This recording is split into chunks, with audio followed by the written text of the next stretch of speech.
In today's scripture, we find Jesus in chapter 10 of John's Gospel. Between two great miracle stories, the healing of the man who was born blind in chapter 9 and the raising of Lazarus in chapter 11. And as he so often needs to do after his signs, Jesus is trying to explain what has just happened, that his power has come from God, from the one who sent him. Some see and hear and believe, like the man whose sight has been restored. But others, like the Pharisees, criticize Jesus and question his authority. So, Jesus paints a picture. It's a picture of a shepherd tending his flock. Now, he goes in a few different directions with thieves and bandits and gates and gatekeepers, but I want to focus on what he says about the voice of the shepherd. The shepherd calls his own sheep by name and leads them out. They hear his voice, and they follow him because they know his voice. The shepherd calls and leads, the sheep hear and know and follow. To get a sense of what Jesus might mean here, it may help to think a little bit about how sheep interact with the world. Number one, although they have excellent peripheral vision, sheep have poor depth perception, and they have trouble seeing what's right in front of their noses. So they rely strongly on their sense of hearing. Second, sheep are able to distinguish among different human voices. In one study, lambs were played recordings of two different people reading the same sentence. And the lambs were then given the choice to approach one of the speakers. Most of them chose the person whose voice they'd heard before, even though they'd only heard them read just one sentence. Third, sheep tend to stick together for safety reasons. So, if one moves towards a sheep or a person that they perceive to be friendly, such as someone who feeds them, all of the others tend to go along with them.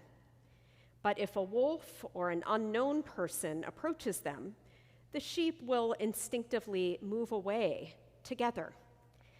So this communal behavior serves not only to avoid potential threats, but also to maximize favorable conditions for finding and consuming food. So sheep have sharp hearing, discerning minds, and an instinct for community. What about human animals? Do we share similar instincts? We know that the first voice that a human baby will recognize is the voice of its mother, even before birth. Around the third trimester of pregnancy, fetal heart rate will slow down in response to the mother's voice.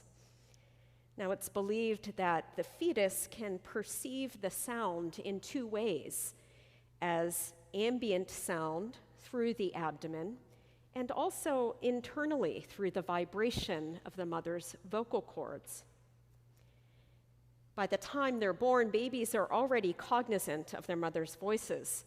This was shown in one study where doctors gave day-old infants, just day-old infants, pacifiers that were connected to tape recorders. And depending on the baby's sucking patterns, the pacifiers either turned on a tape of their mother's voice or that of an unfamiliar woman's voice. And it took just 10 to 20 minutes for the babies to learn to adjust the sucking rate on the pacifier to turn on their own mother's voice. Throughout our lives, we will learn to recognize and respond to other voices. Famous people like singers or politicians, or people we've met on occasion whose voices we may have heard only for a limited time or in a certain context. And then there are familiar people, people with whom we're very deeply connected over time. And when it comes to this last one, to people we know very, very well, it turns out that people are actually better than machines in recognizing a speaker's voice. A recent study from the University of Montreal showed that almost without fail, 99.9% of the time, just 2 words are enough for someone to identify the voice of a close friend or relative. The study compared this to cutting-edge speaker recognition technology, which correctly identified a speaker only 92% of the time. So isn't that something? We can still outperform machines when it comes to knowing the voice of someone we love. I suspect that this is at the heart of what Jesus intended when he spoke about the voice of the shepherd. Jesus knew of our deep, instinctive capacity to recognize the voice of a loved one. And to the Pharisees who would evaluate his authority based on the letter of the law, he spoke instead to the heart of the matter, the authority derived from his relationship with God, which he in turn conveyed through his words and his deeds and his presence. In John's Gospel, the voice of Jesus is a vital instrument through which God's grace is spoken into the world. In chapter 5 of John, Jesus says that the hour is coming when all who are in their graves will hear his voice and live. And then in chapter 11, Lazarus does just that. He comes out of the tomb in response to Jesus' voice calling his name. And in chapter 18 of John's Gospel, Jesus tells Pilate that he came into the world to testify to the truth, and everyone who belongs to the truth listens to his voice. So, as people learning to follow Jesus, we must wonder, what does the voice of Jesus sound like? In Bible study with a few parishioners this week, we pondered this question: how do we perceive the voice of Jesus? Is it something external to us? Perhaps something in the voice of another person? Maybe their actual words, or maybe something in the way they speak, their tone or their cadence, something that conveys Jesus' compassion or wisdom. Or would we describe it as more of an inner experience, something that happens at a soul level? Maybe there are words involved, maybe not. Maybe it's just a sense of being known or called or led. A second question that arose was, well, how do we know it's Jesus and not some other voice that can sneak in to occupy our consciousness? That of a stern parent or a judgmental peer or an inner critic? In other words, how good are we at picking Jesus' voice out of a voice lineup? Still another question. In the often chaotic and crowded soundscapes of our daily lives, how can we hear Jesus' voice to start with? In any given moment, there are so many different sounds around us: vehicles, appliances, devices, alarms and beeps and dings.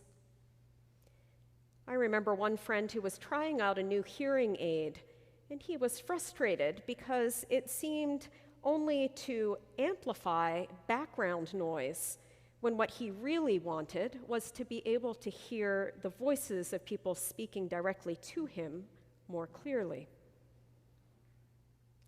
With or without hearing aids, sometimes it's all we can do to filter out ambient noise in order to focus in on a conversation with one person, let alone anything happening on a deeper or more interior level. What does the voice of Jesus sound like?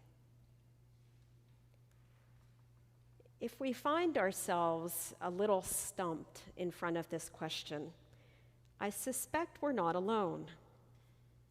And I think that this is precisely the purpose of Christian community, to help each other come to recognize this voice, to listen for, to hear, to respond to the voice of Jesus speaking into our world and into our lives today. Isn't it true that when we gather in song, in prayer, in silence, in service, we just might hear something that Jesus is wanting us to hear? Sometimes it's community that helps us to see the things right in front of our noses that we're unable to see on our own. Sometimes it's community that can sharpen our hearing, challenge our thinking, and encourage our seeking. I know that I have experienced this over and over again in this community. I think of one recent conversation with someone who is facing some significant health challenges with remarkable honesty and grace. When I asked them where that strength is coming from, they said, "I just try to focus on God's love. I repeat it over and over like a mantra. God's love, God's love, God's love. And after a while, it's impossible not to feel it." I think of a family, longtime members, who, due to fragile health, have participated in parish life recently, primarily online. They said, "We don't know how we would have gotten through the past few years without this community. The worship, the music, the words, just being able to pray together has made all the difference." I think of another time in a group sharing about some of the things that have shaped our faith. And someone who lives their faith with deep conviction and great joy said, "I was raised to believe in a God of fear. You had to do what was right because you would be punished if you got it wrong. But there was always something missing. And after coming to know Jesus as an adult, I realized that this was what I had been longing for, to know the God of forgiveness, the God of love." None of these may have seemed like a moment of great revelation. But what I can say is that I came away from each sensing that I had indeed encountered Jesus, and knowing that I had heard something of his good news, of mercy and grace and abundant life. All we have to do is listen. We'll know him when we hear him.